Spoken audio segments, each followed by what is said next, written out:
You're listening to the Folk Rock Show on WRSU. It's now time to turn to our recorded interview with Eric Burdon of the British rock group The Animals and of the California funk group War. As lead singer to The Animals, Eric Burdon recorded songs very well known to folk rock fans, such as Don't Let Me Be Misunderstood, Sky Pilot, and The House of the Rising Sun. With War, Eric recorded the singles Spill the Wine and Tobacco Road.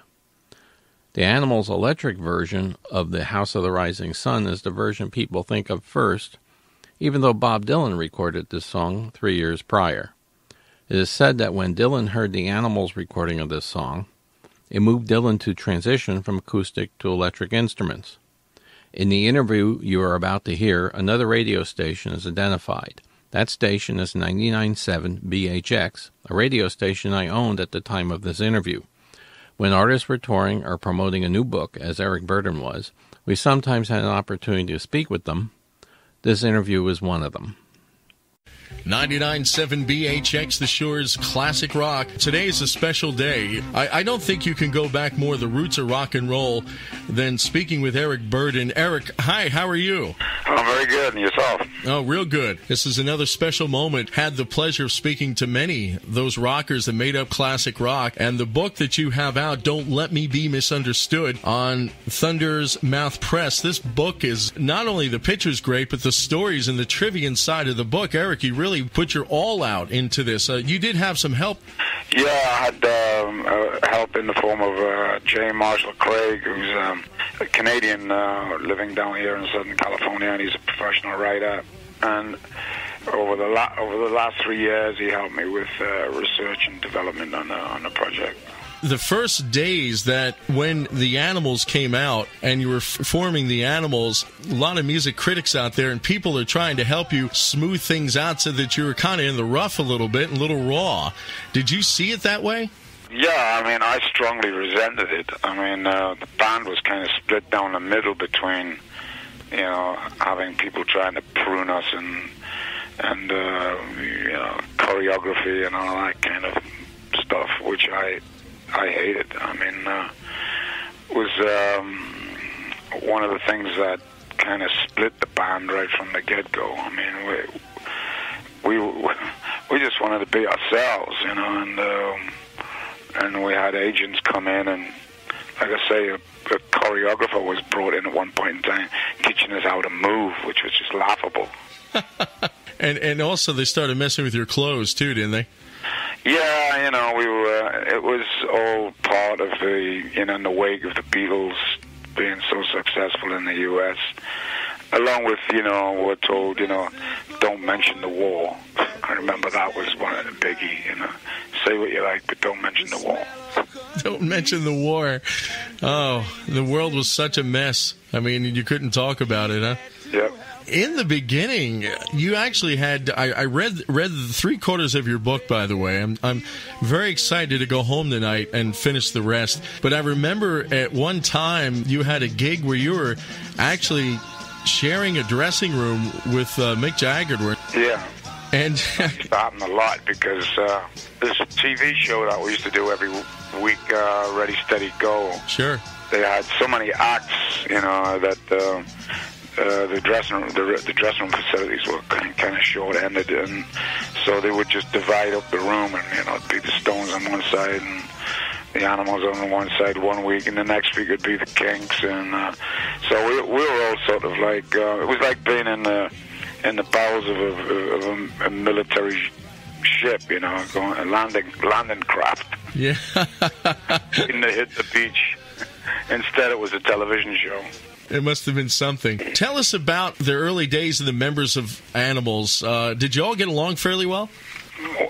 In the beginning, yeah, but I mean, as soon as we got to London, things kind of started to erode. I mean, and then the big thunderstroke for all of us was losing members of the band due to one reason or another. John Steele was the first to leave because he wanted to get married, and he didn't think much of life on the road, and I guess John was intelligent enough to foresee the problems that were going to transpire. And then Alan Price left after receiving the check for the royalties of House to Rising Sun, which the rest of us never saw a dime from it. That's that was really what sort of, put the knife in the whole project. I mean, we were damned from the get-go. I mean, it was such a shame because the band had so much potential. Let's back up a minute. Make sure that the listeners understand what you just said. I mean, they said because the title was too long on the label. Is that what it was? There was no room for the group's name? Well, we had a manager who his background had been military intelligence in the British Army.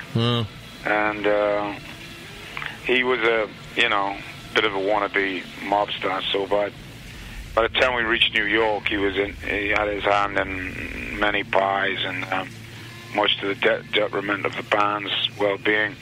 And I have to believe that a deal was struck between him and our piano player, because when House of Rising Sun was recorded, we were told in a hurry, quite hurriedly, that it was imperative to get the paperwork done, and there wasn't enough room to print all the names on the label, and we'd put one on for now and sort it out later, which we were all young and stupid enough to go for. Well, sure, because there's many digits in the word animal, the animals, as there was in his name. Yeah, that's the story, and that's, not one of us has seen a dime since from the proceeds. And Eric, that song is played on every classic rock radio station from coast to coast. Oh yeah, we've had one of the band members living like a millionaire, while the rest of us have, not all of us, but most of us have had a tough time. I mean, it could have given us all quite a comfortable start, a healthy start into what is, everybody knows is a rough business. And, it's just the fact that money can allow you protection in the form of a good agent, good manager. It certainly put a crimp in the beginning of my career, and has followed me around like Marley's ghost from day one. We're speaking with Eric Burdon, and he has a book out on Thunder's Mouth Press, Don't Let Me Be Misunderstood, by Eric Burdon, with J. Marshall Craig. I understand that Bob Dylan was real thrilled about your music. Well, I'd heard that at a meeting at Bob's apartment. Charles Chandler and John Steele had heard from Dylan that House of Rising Sun was instrumental in helping him go electric from being a folk artist, which he was up until that point, which was a giant step for Bob, and indeed for the whole of the fusion of folk and rock music. So I've always been proud of the fact that transpired. I mean, it was feedback in a way for all of us, because I recorded the song after I heard Bob's version of it, because he came up with more lyrics than I ever knew were on the song. I'd been singing it for years before that, but I had no idea that there was as many lyrics as there was when I heard in Bob's version of it on his first LP.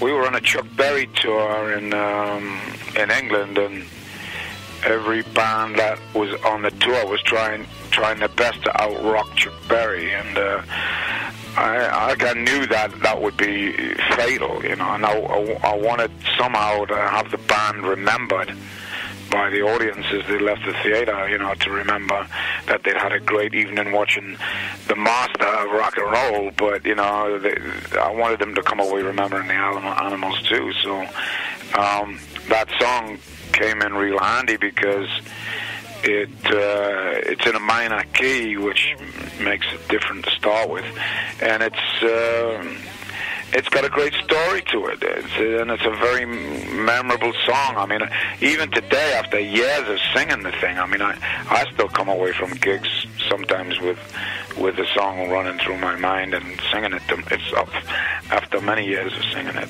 It's really stood the test of time. Well, this book portrays you as a real fun person. There's really nothing dry about you. You seem like you know how to have a good time. Oh, yeah. I mean, I had a great time. And of course, I paid for it, but don't we all? I can recall coming back off of tours, especially of the U.S., and meeting people like Ringo Starr, who would always say to me, what happened to you guys on the last trip to the USA, man? You guys have so much more fun than we do because we can't go anywhere because we're guarded by cops all the time and, security people. So what happened to you the last time out there? Come on, give me some stories. When you hear the stories, huh? Did you tell them about the woman who pulled up her top at the press conference? Oh yeah, that was my first encounter with the American corps de ballet, so to speak. It was at a big press conference in New York, and they put a division line of tables between us and the fans were supposed to come by the group who was seated signing autographs and signing whatever the girls would come up with, and one of them came straight up to me and pulled up a sweater, and she was naked underneath, and said, "Yes, sign these." The Ed Sullivan Show. There was over-rehearsing for a 3 to 6 minute spot in the Ed Sullivan Show, wasn't there?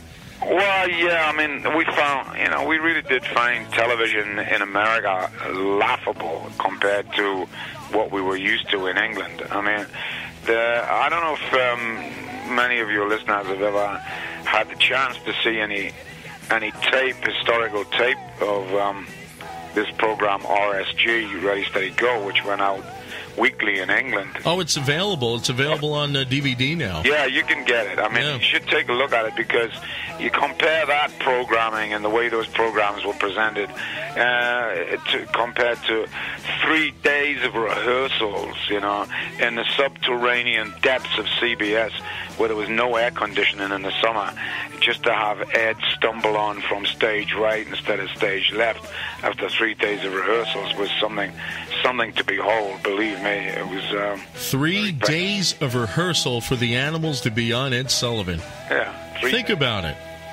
What does Letterman spend 30 minutes with you before you go on now? I mean... Oh, Letterman's great to work with. I mean, it's a totally different story now from the 60s compared to the year 2002. Yeah, at least David Letterman's show does have a bit of that luster to it, of Ready, Steady, Go. I mean, Paul's band are great to work with. Hey, everybody, we're talking with Eric Burdon, believe it or not, on the phone.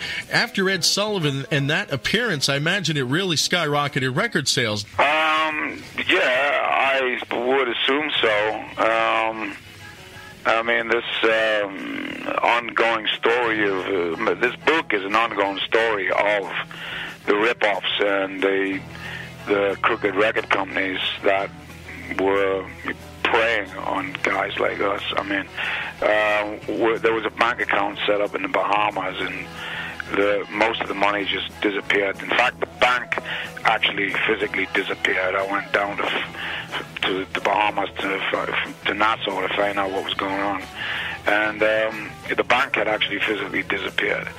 And when I tell people that story, they're horrified. And what really horrified me was to find out that in my research that I did for my book, that there was so many other incidents that are the same, that were similar.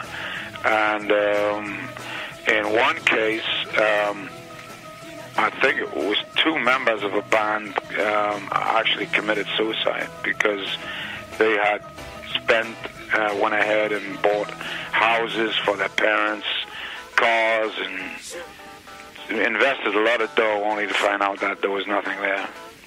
So the road is littered with debris from broken souls and broken bones from in the world of rock and roll. And I have to say that it's all there in the research if you want to find out. This is no fantasy, you know.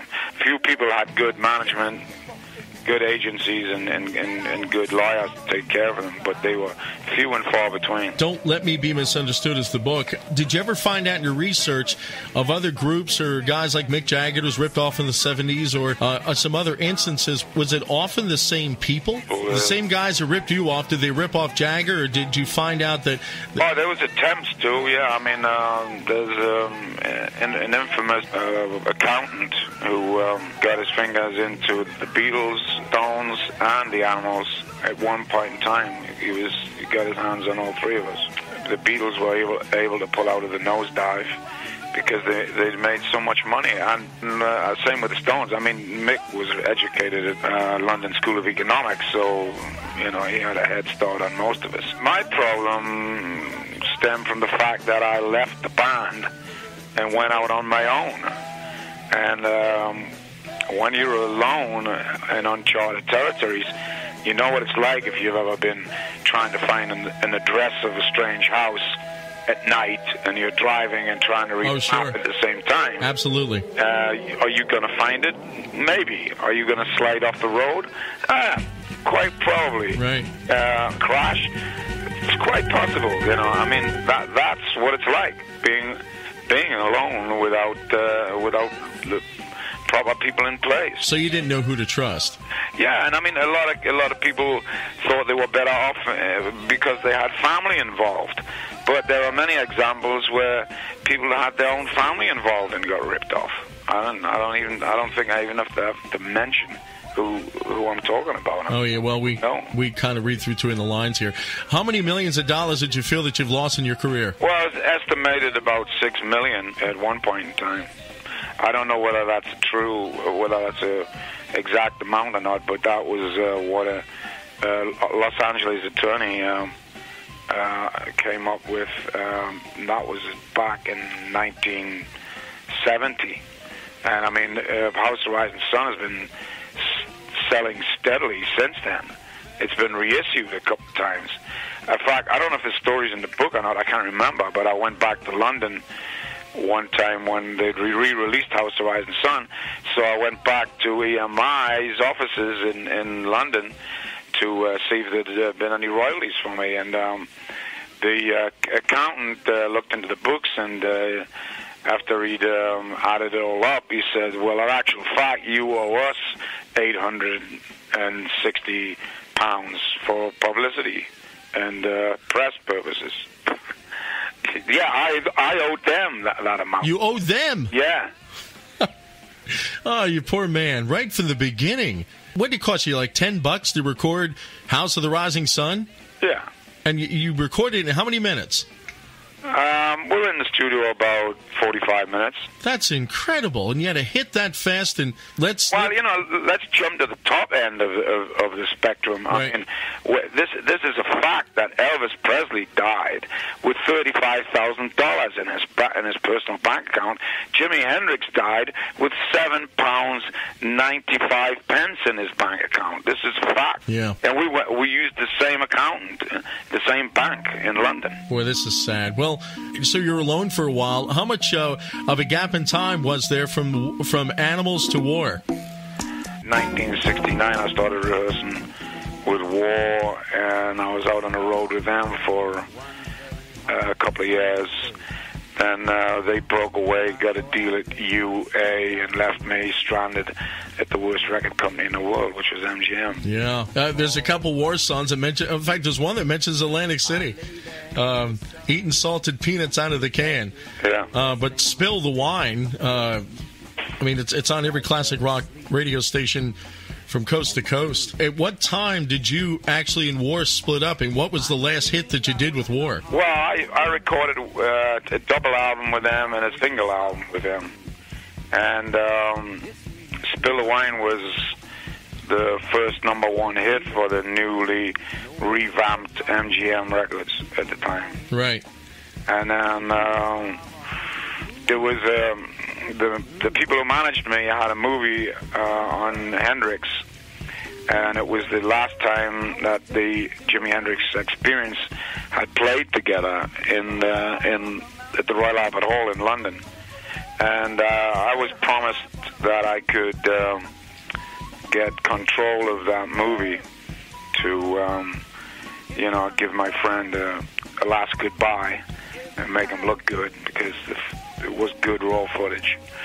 But every time I try to get near the film stock to start work on it, I was told, we need more money. You got to go out and do another tour with a band just to get more money in the coffers so we can move forward in this project. And after a while, I got tired of that, and then I found out that they really didn't even own the film themselves, that another silent partner actually owned the film footage, and that they'd been also farming it out to anybody who wanted anything on Hendrix. So it had all been chopped to pieces by the time I was supposed to get my hands on it.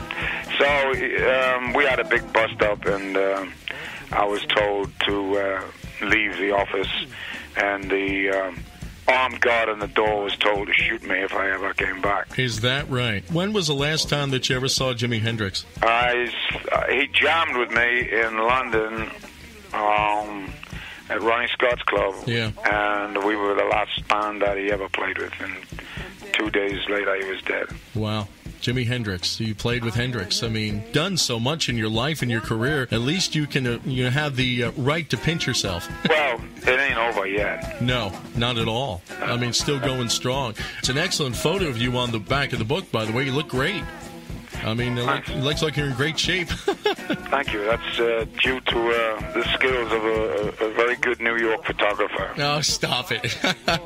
Yeah, well, the beginning of the book has another great New York photographer, England photographer, Linda McCartney. There's a lot of great photos there. Yeah, Linda and I were friends.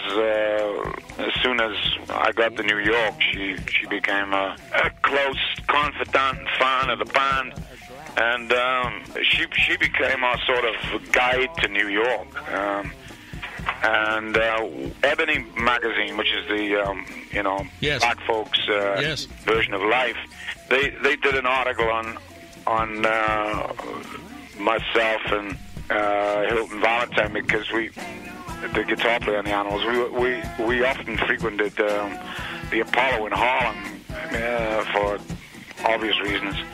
And Life magazine did an article on me, and Linda was around at the time, and when she saw herself in the magazine, I think she realized the power of photography at that point in time, and went on from that point. She was never without a camera from that point on. The song Don't Let Me Be Misunderstood, how did you come across it? That was a record that I was familiar with. It had been recorded by the great Nina Simone, and I just fell in love with the song, and I still love to sing it. It's one of the enduring songs that I've ever had the pleasure of recording and singing. It's just a great song. We're speaking with Eric Burdon, believe it or not, on the phone. Don't Let Me Be Misunderstood is his book. It's on Thunder's Mouth Press. It really is a must-have book. Eric, you promised me 20 minutes. I've infringed on you 10 minutes more than I told you. But before I go, can you tell me at least 2 wonderful moments that you've had in your career with the Animals or War? I mean, things that happened to you. How do you top Hendrix? That's pretty good. But there's some other things that happened to you in your career. I mean, good things. I guess, I really, there were so many great gigs, so many great places to play.